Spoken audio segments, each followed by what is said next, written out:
From the 22 News Plus studio,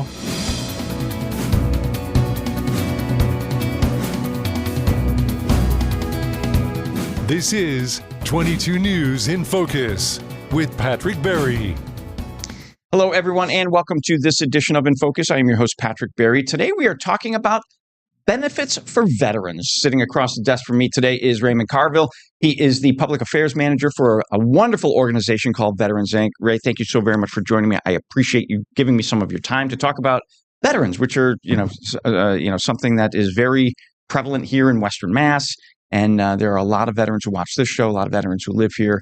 And I don't think we can ever talk enough about the programs and services that are available to our veterans. So again, thank you for joining me. I appreciate it. Patrick, thank you so much for having me out here. You know, the Channel 22 is just such a great partner to Veterans Inc., all that you've done for us. So we appreciate the opportunity to talk to all the wonderful veterans and their families that are out here in Western Massachusetts. They're so close to our hearts, and I can't wait to tell you about the services that we can offer them. You know, it's interesting here in our listening area. We've got Westover Air Force Base. We've got Barnes Air National Guard Base. So we have a lot of veterans here who are maybe they're actively working at either of those bases, or maybe they're done working there and they're retired and they're living here. But additionally, there are a lot of Korean vets, Vietnam vets, Gulf War vets. I'm hoping there's still some World War II vets around in our area. But I always think of my dad. My dad was a Korean War veteran. Thank you for his service. And his thought of veteran benefits were, I don't need it. Let me leave that for the next guy. Yeah. And that's not really the case, is it? Well, no. And, it's one of the things that we constantly try and reinforce with our veterans. These are benefits that they earned the moment they raised their hands. But it's something we're told. I'm an Army combat veteran myself. Veterans Inc. has many veterans on our staff. It's veterans helping veterans. But one of the most difficult things to overcome is that very idea, right? That my battle buddy needs it more than me. Yeah. They're thirstier than I am. They're hungrier than I am. I'm going to save it for them. And it's this idea of scarcity. Well, I want to be the first one, if I'm not, somebody hasn't already said it to all the veterans and their families out there. We have benefits for you. We have more than enough benefits for you and your family. Please come down. And I want to tell you a little bit about our mission and what we do and why we do it. And I think I can give you a sense of why it is that this is so available and that they should take advantage of it. Now, the benefits that are available, because you serve in the service, which services our country, are they federal benefits? Are they state benefits? Are they your local municipal benefits? Or is it a combination of all of it? It's a combination of all of it, really. We a large amount of our funding comes from the federal government, about 60%, but that helps fund a lot of our housing, our employment programs, our substance abuse programs, our supportive service programs. We also are so lucky to be in the state of Massachusetts. Governor Healy and Secretary Santiago have done astonishing things with the Executive Office of Veteran Services in the past since they've been elevated to a cabinet level. I just want to give a shout out to them for something we lobbied very heavily for, the passage of the HERO Act. Last year, it has a lot of great new benefits, state benefits for veterans. I think Westfield State Senator John Velas was behind a lot of that, right? I have to tell you, I had a privilege to testify before Senator Velas, and we've had him down to Veterans Inc. before.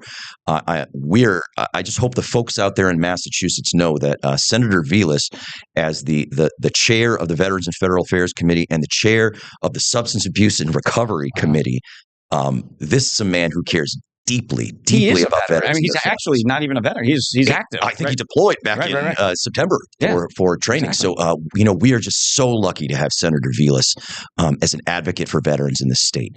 Excuse me. So, aside from Senator Velas and the Secretary in the Governor's Cabinet and the Governor, where else? Who are some of those other advocates on the local or statewide level that help you and your coworkers get the services services veterans need? Yeah, well, we rely so much on the community of service for veterans. So one of the great things about Veterans Inc. is we're celebrating our 35th anniversary.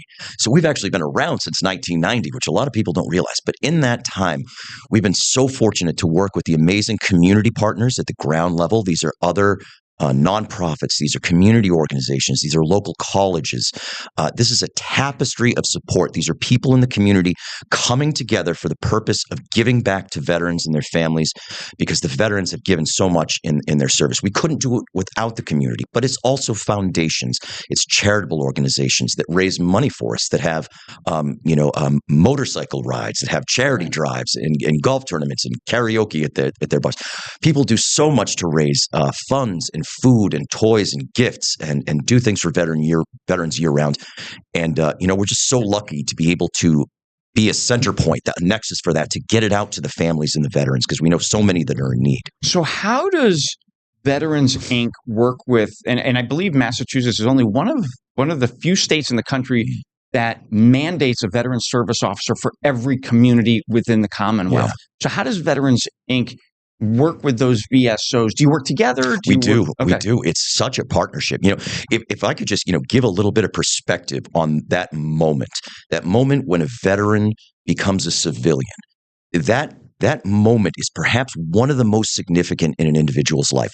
Right up there with the birth of their first child, getting married, the loss of a parent. This is an incredibly difficult moment. Now, this veteran is going from a place of structure. They're going from a place of mission, where they know that if they get up in the morning and they follow their orders, somebody's going to point them in the right direction. Right. So they're giving up that job, that paycheck. They're giving up their sense of duty, their sense of mission, but they're also leaving their friends, their battle buddies behind. Basically. Their identity is completely changing. They've lost their health care benefits. They've lost a place to stay. And they're given, the military does their best. They give it a transition assistance program, but mine was done in Kansas, where I was stationed. Okay. And I hadn't been back to Massachusetts in 6 years. Wow. So the whole field of Massachusetts has changed. I'm re-entering the state, not sure of where I'm going to live, not sure what the job market is like. What are the industries that are hiring? What does workforce development look like? Where are the places that I can either get a job today or a career for the next 30 years? Are any of the skills I have transferable from my time in the service into the current economic environment? And I talk workforce development all the time. We have such amazing employers. But there are employers out there that don't realize that Army specialist who might have been in the supply branch, the supply division, sure, he or she may be 25, 26 years old, but they were probably responsible for $15, $20 million of equipment. Yeah. This is an enormous amount of sunk skills and also soft skills, leadership skills, communication skills, teamwork skills. The veteran is an employee, and Patrick, we could do a whole session on veterans as employees. But what a wonderful asset. So I'd love to just tell you, now I'm just doing bits and pieces of what we do at Veterans Inc. We are up on our first commercial break. We've got plenty more, as you can tell, to talk about. So join us after this. This is 22 News in Focus with Patrick Berry.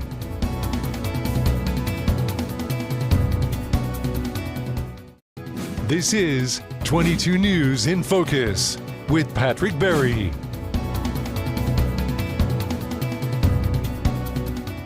Welcome back, everyone, to this edition of In Focus. I am your host, Patrick Berry. Sitting across the desk from me from Veterans Inc. is Raymond Carville. Ray, thank you for joining me. I appreciate your time. We covered a lot of ground in the first segment, but there's still so much more to talk about. One thing we didn't get to about Veterans Inc. are some of the services. Sure. We talked broadly in the first portion about what veterans what veterans need when they come out of the service. But what are some of those specific things that Veterans Inc. specifically helps veterans? Sure. And I'm going to tell you all these things. I just want to mention two things that are very important. One is that all our services are free. You will never be charged for services when you come to Veterans Inc. The second thing is that whenever you served, whether you just got out today or you served in World War II, we have services for where you are in your life, your goals, what it is that you want to do. So it's not just the older veterans. It's not just the younger veterans. Right. It's male veterans. It's female veterans. It's everybody that is represented in our community is welcome at Veterans Inc. And I have to imagine Veterans Inc. has changed as the times have changed. So again, I think back to my father, in the Korean War, completely different veteran services in the 70s and 60s than it is in 2025. Well, in what we've learned in that time, female veterans are the fastest growing segment of veterans in the United States, the fastest growing demographic. Interesting. And shockingly enough to some people, female veterans have different needs than male right. veterans. I mean, True. younger veterans have different needs than somebody like me who Right. got out a long time ago.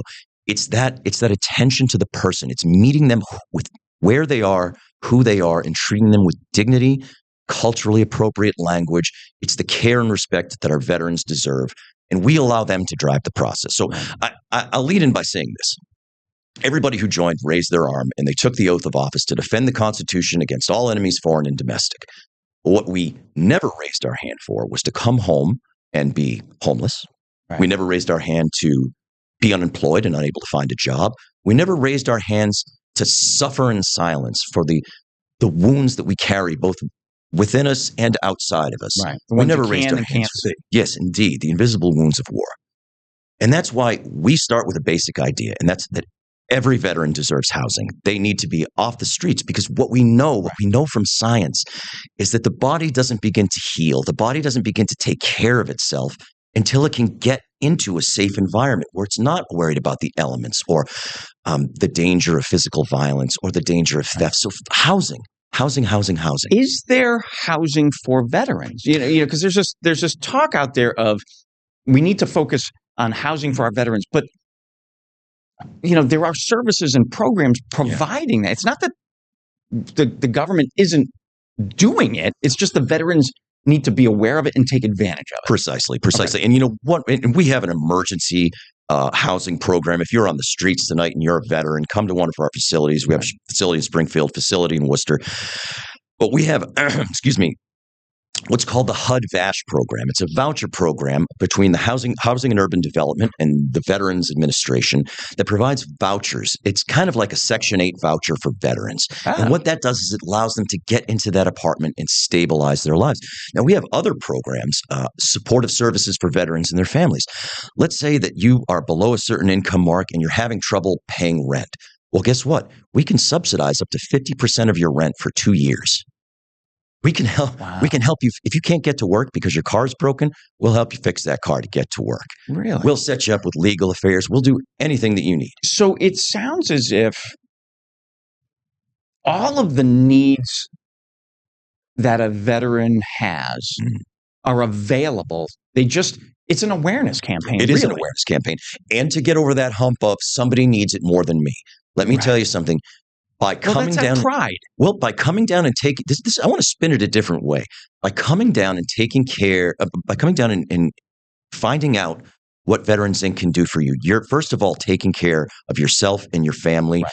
Your service isn't over. When you're done in the military and you're a veteran, your service isn't over. I like to think of it as we still have a responsibility to our community to come back and we can be these role models. We can be these forces for good and for change, strengthen our community, strengthen our families. But it all starts with you. It starts with the veteran. Right. And so do you have, for lack of a better description, a street team? Like people who go out and just seek out, maybe it's the homeless vets or the low-income vets, to just educate them, just sit and talk with them, go, this is how we can help you. We have a couple of mobile outreach RVs that go out into the community. We send our outreach teams out all the time to contact homeless individuals. But it's all different. It's that emergency for the person who needs that bed tonight, but it's also the other end of the spectrum. I want to encourage people who aren't in a crisis to reach out to us, who aren't at the end of their rope. If they can see down the lane a little bit, boy, I see I've got some troubles coming up, whatever it might be, my job, my finances, before it reaches ahead, reach out and talk to one of our case managers because that's what they're there for. It's funny you mentioned that. Before my dad passed about 10 years ago, we were very fortunate to get him in the Holyoke Soldiers Home before he passed. I can't say enough great things about that. But once we were there, he had conversations with the staff there who talked to him about the benefits. And he and my mother would be like, geez, I wish we'd known this 25, 30, 40 years ago. Yeah. So it's great that you have those mobile units to get out there and talk to people about. Well, and let me take it one step farther. We can put somebody into housing, but how can you expect anyone, a veteran or anyone else, to keep that housing if they don't have a job to pay for it, right? And whether that's a job you need today, or if you're a post 9/11 veteran, we have another program for you that will develop you in the career that you want for the next 20 or 30 years. But how do you get up in the morning and go to that job, that allows you to pay for that housing if you don't have your mental health and well-being. Right. And it's critical. 8 years ago, we were lucky to be the first in the country to start a long-term substance abuse recovery program for veterans and their adult family members suffering from post-traumatic stress disorder and substance use disorder. You take either one of those things, and it's a difficult thing to solve. You put them together, and it's That only started 8 years ago? it was the first in the country to specifically address. That would be what, 2017? Yeah, to specifically address what it means to suffer from substance abuse and have post-traumatic stress disorder. Wow. Yeah, and it's an incredibly effective program. Our main campus is located at Independence Hall in Shrewsbury. It's an amazing building on 22 acres. Veterans and their family members come down there. We've all been through this before. We've all been through substance use before. Personally, for me, it was alcohol, but the real It could thing, be anything, yeah. Right. opioids, opiates, fentanyl, these things are cutting a swath of destruction through our community. They're cutting a swath through the veteran community, and they lead to precipitous situations that cause a spiral in your mental health. Right. The scourge of veteran suicide, we know the numbers. It's heartbreaking. Come in and talk to us. If you're out there, this is a hard time of year. Talk to us about how we can just get you stabilized, get you healthy, and get you back on your feet and back out there again. Any of our programs, I encourage people to go out to www.veteransinc.org, scan through our programs. I guarantee you there's going to be something for you. And there's plenty more to come. We're up on our second commercial break. It is the holiday season. We'll tell you how you can help make a veteran's holiday that much more exciting. Stay with us. We're back after this. This is 22 News in Focus with Patrick Berry.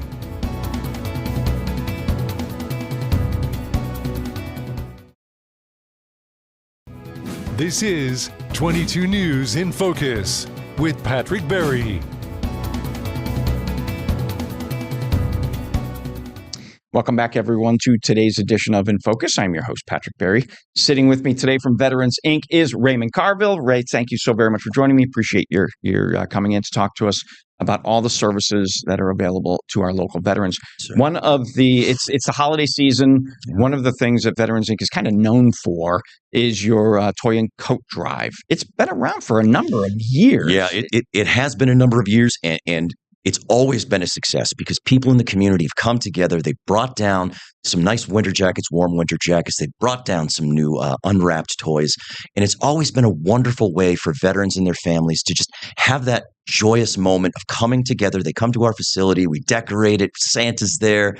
It's such a fun time for the kids. And they get to spend some time with some veterans, build that sense of community.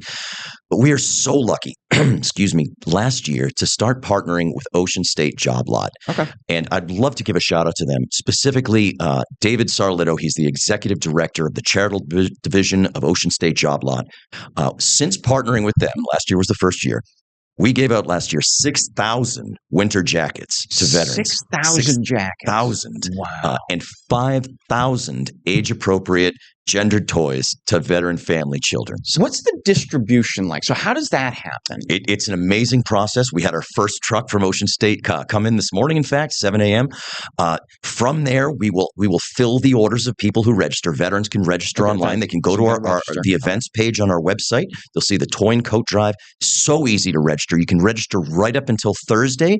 We're going to start giving them out on Friday. But for you folks that are in New England, that are out in New England, we're going to send packages of toys and jackets up to those offices. So if you can hear us and you're in New Hampshire or Connecticut or Vermont or Maine or Rhode Island, anywhere, go online, find the closest Veterans Inc. to you and register. And we'd love to set you up with some jackets and toys. But such big thanks to Ocean State Job Lot and their partnership. When you go in and you buy a $40 jacket or a veteran, $45 jacket to donate to a veteran, they give you a $45 gift card to spend at Ocean State Job Lot. So it's like giving a veteran a free coat. It's a free coat. It's a free coat. And they've been doing this for years. And if you ever went into Ocean State Job Lot and wondered where the coats went, well, they're going to veterans right here in our communities, right here in our backyards. who need a warm winter coat. So Veterans Inc., the Massachusetts, because it's all over. Oh, yes. It's all over. Massachusetts is based in Shrewsbury. Well, we're actually based in Worcester in okay. the beautiful old historic National Guard Armory from a huge, amazing brick building built in 1888, I think. Such a cool place in downtown Worcester. Central. It's the central spot of the entire state, so it's easy to get to from anywhere. Yep, it's the hub. It's the hub, really, of New England. Everything's passing through there, and we can really access all the veterans that are in Massachusetts. And, any veteran who can hear my voice in Massachusetts, reach out to us. We're here for you. We're here to provide services for you, and we'll point you in the right direction, whatever you need. What do you do? We're talking holiday season now, but what does Veterans Inc. do throughout the year, the other 10 months of the year? We were so lucky to have our holiday harvest. It was 2 days before Thanksgiving. We transformed the drill hall, the big auditorium in our building, into a farmer's market. Oh, cool. And we give out not just the turkey, but the fresh produce, the gravy, the cranberry sauce, the stuffing. And the veteran and their family gets a shopping cart, and they can go around the room and they can shop for their meals with dignity, with fun, being around other people. This year, we gave out more than 800 turkeys to veterans and their families, the full Thanksgiving dinner. But that's not the only thing that we do. If you're out there and you're looking for something fun to do around Veterans Day, we have a charity 5K road race that happens at Polar Park in downtown Worcester. And it's such a cool day. I mean, how fun to do a 5K and then to come into the stadium and land on home plate. Where the Woo Sox play. Where the Woo Sox play. And if you haven't been down there, beautiful stadium. They too, Polar Park and the city of Worcester, amazing partners for us. But so many events, if you go onto our event page, some of them are, fundraising things to provide services, but a lot of them are veteran focused. I want to mention one more. It's called Stand Down. It happens every June in Worcester, and that is an opportunity for 90 employers who are ready to hire veterans and 90 service providers to get together, and it's just a resource fair for veterans all day long. So one of the things I want to ask you, you are a veteran. Yes. You served our country. Thank you for your service. How important is it for veterans to talk to each other? I have to imagine, because they live on their own. They do different things, but they have a very unique shared experience. It's not like, me, I do this for a living. I talk to people for a living. People do this all over the country, and there are veterans all over the country. But being a service member is something very unique. So how important is it that veterans have the ability to get together and talk? It's absolutely critical. I think any of us that are of a certain age and have been around for a while have noticed that with the change in technology, with the change in social media, the distancing of technology, that isolation is more and more prevalent. It's more and more difficult for anyone to make a connection.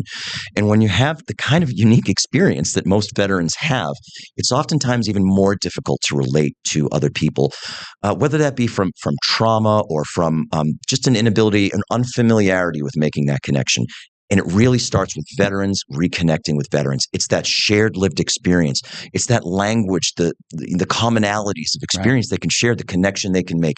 Veterans Inc. is one of those places you can make that connection, and we'll help you find other places too. Because as I mentioned in segments a couple ago, when you come back, where's that support network that you had at your base or your air base or at your port? Where's the friends and the camaraderie? We want to help you form that back here. And one of the ways you can start is by you can come down and volunteer for any of these events. Just come down and even see what one of them looks like. Come down for a Veterans Day pancake breakfast, and you'll see 400 or 500 veterans. You'll see Cub Scouts sitting around at a table hearing stories from a Korean War veteran with this look of like rapt admiration on their face. I mean, talk about a civically energizing experience. All it takes is just that first phone call to say, hey, I wanted to talk to you. I want to tell you how I served. And hey, by the way, did you know out there that if you deployed and you live in Massachusetts, you went overseas, you come back, you get a welcome home bonus of $2,000? Check, free money, $2,000. Wow. You went over to Baghdad, you went over to Afghanistan. But you got to talk to somebody to find out how to get it. You got to talk to somebody how to do it. And, that's funny. And hey, we'll direct you. We'll get you in touch with the VSOs if it's something they can do. There are partners in this too, but everybody's a partner in this, the whole community. Fantastic. Ray, we are running to the end of our time. I want to thank you so very much for joining me today. Raymond Carville from Veterans Inc. It's veteransinc.org. Yes, sir. That's thank you, the Patrick. website to learn more. Thanks again. This is 22 News in Focus with Patrick Berry.